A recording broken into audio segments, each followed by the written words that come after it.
Hello friends, आज के video का टॉपिक है साइक्लोट्रॉन। साइक्लोट्रॉन एक ऐसी डिवाइस है जो प्रोटॉन और हैवी आयंस को एक्सेलेरेट कराने के काम आता है। साइक्लोट्रॉन को लॉरेंस और लिविंगस्टन नाम के दो साइंटिस्ट ने 1934 के अंदर इन्वेंट किया। इसकी स्ट्रक्चर और इसके वर्किंग को समझने के लिए हम आगे बढ़ते हैं।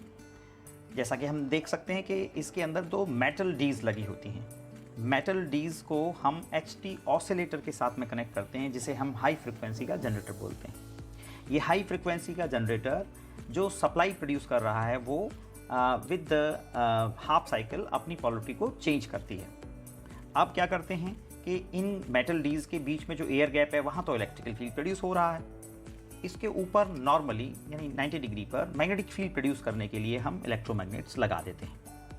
अब ये इलेक्ट्रोमैग्नेट मेटल डीज के अंदर magnetic field north to south यानी नीचे से ऊपर की तरफ इसमें दिखाया हुआ है, नीचे से ऊपर की तरफ मैग्नेटिक फील्ड प्रोड्यूस करती हैं।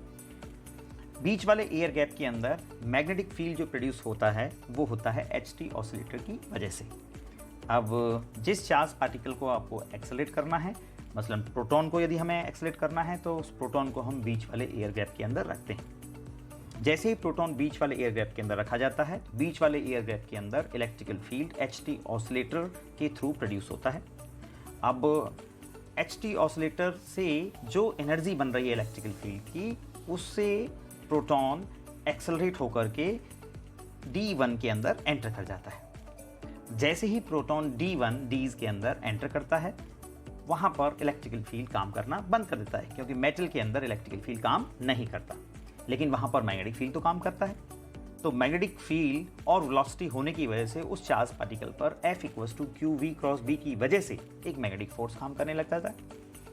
अब इस मैग्नेटिक फोर्स की जो डायरेक्शन है वो हमेशा और हमेशा इस तरीके से होती है जो V और B के नॉर्मल होती है, जो उसके पाथ को सर्कुलर बनाती है। जैसा कि आप जानते हैं कि सर्कुलर पाथ उसका कवर होता है।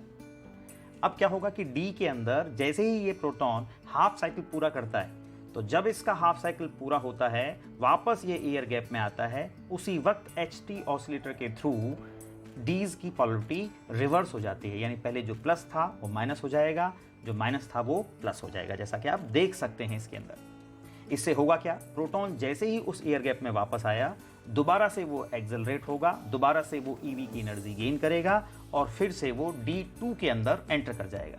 लेकिन इस बार जब वो D2 के अंदर एंटर करेगा तो इसकी वेलोसिटी पहले के कंपैरेटिवली इसकी स्पीड या वेलोसिटी बढ़ी हुई होगी, और जब बढ़ी हुई स्पीड या वेलोसिटी होगी तो वो ज़्यादा रेडियस के अंदर वापस से F फोर्स की वजह से सर्कल के अंदर मूव करेगा। देख सकते हैं आप, रेडियस वेलोसिटी पर डिपेंड करती है, टाइम पीरियड वेलोसिटी पर डिपेंड नहीं करता।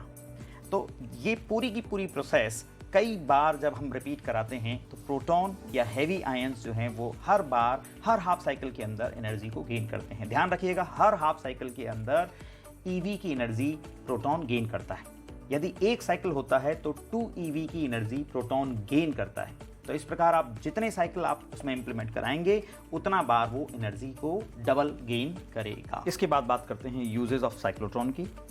साइक्लोट्रॉन के यूजेस बहुत सारे हो सकते हैं, लेकिन आज हमें इसका यूज़ करना है PET CT स्कैन के अंदर, यानी कि कैंसर ट्यूमर को कैसे डिटेक्ट करते हैं, उसके अंदर साइक्लोट्रॉन का क्या यूज़ होता है।